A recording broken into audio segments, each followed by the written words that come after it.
Saint نے جہاں ایک طرف فوج کو بدنام کرنے پر 2 سال قید اور جرمانے کی منظوری دے دی ہے، وہیں دوسری طرف حساس عہدوں پر تعینات ریٹائرڈ فوجی ذمہ داران پر 5 سال تک سیاسی سرگرمیوں میں شرکت پر پابندی عائد کر دی ہے۔ سینٹ آف پاکستان نے ترمیمی بل 2023 منظور کر لیا ہے۔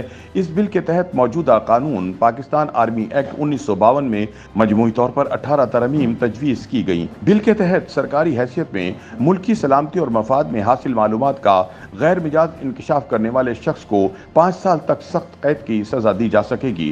جمعرات کو آرمی ایکٹ میں ترمیم کا بل سینٹ میں وزیر دفاع خواجہ محمد آصف نے پیش کیا۔ ترمیمی بل کے تحت آرمی ایکٹ میں متعدد ترامیم کی گئی ہیں اور نئے سیکشن شامل کیے گئے ہیں۔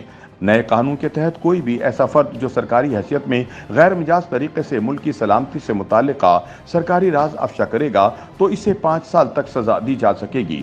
تاہم آرمی چیف یا بااختیار افسر کی اجازت سے انکشاف کرنے والے کو سزا نہیں ہوگی۔ نئے قانون کے تحت پاکستان اور افواج پاکستان کے مفاد کے خلاف انکشاف کرنے والے سے آفیشل سیکرٹ ایکٹ اور آرمی ایکٹ کے تحت نپٹا جائے گا۔ اس قانون کے ماتحت شخص سیاسی سرگرمی میں حصہ نہیں لے گا۔ متعلقہ شخص ریٹائرمنٹ، استعفے، برطرفی کے 2 سال بعد تک سیاسی سرگرمی میں حصہ نہیں لے گا، جبکہ حساس ڈیوٹی پر تعینات شخص 5 سال تک سیاسی سرگرمی میں حصہ نہیں لے سکے گا۔ سیاسی سرگرمی میں حصہ لینے پر پابندی کی خلاف ورزی کرنے والے کو 2 سال تک سخت سزا ہوگی۔ آرمی ایکٹ کے ماتحت شخص اگر الیکٹرانک کرائم میں ملوث ہو جس کا مقصد پاک فوج کو بدنام کرنا ہو تو اس کے خلاف الیکٹرانک کرائم کے تحت کارروائی کی جائے گی۔ اسی طرح کوئی شخص اگر فوج کو بدنام کرے یا اس کے خلاف نفرت انگیزی پھیلائے، اسے 2 سال تک قید اور جرمانہ ہوگا۔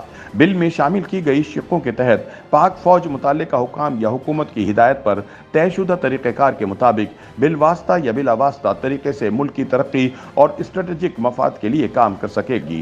اس قانون کے تحت مسلح افواج کا حصہ رہنے والے افراد ریٹائرمنٹ کے بعد کسی ایسے ادارے میں 5 سال تک کام نہیں کر سکیں گے جس سے مفادات کے ٹکراؤ کا احتمال ہو۔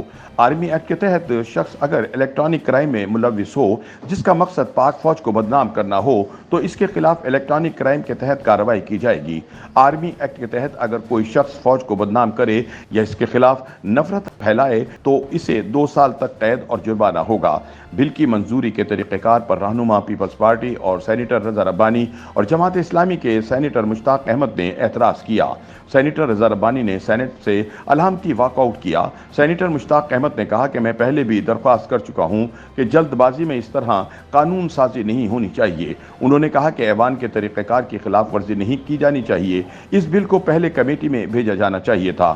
یاد رہے کہ اپریل 2021 میں قومی اسمبلی کی قائمہ کمیٹی برائے داخلہ نے مسلح افواج کی جان بوجھ کر تضحیک کرنے والوں کے خلاف کارروائی کے لیے پاکستان پینل کوڈ اور ضابطہ فوجداری 1898 میں ترمیم کرنے کے بعد بل کی منظوری دی تھی۔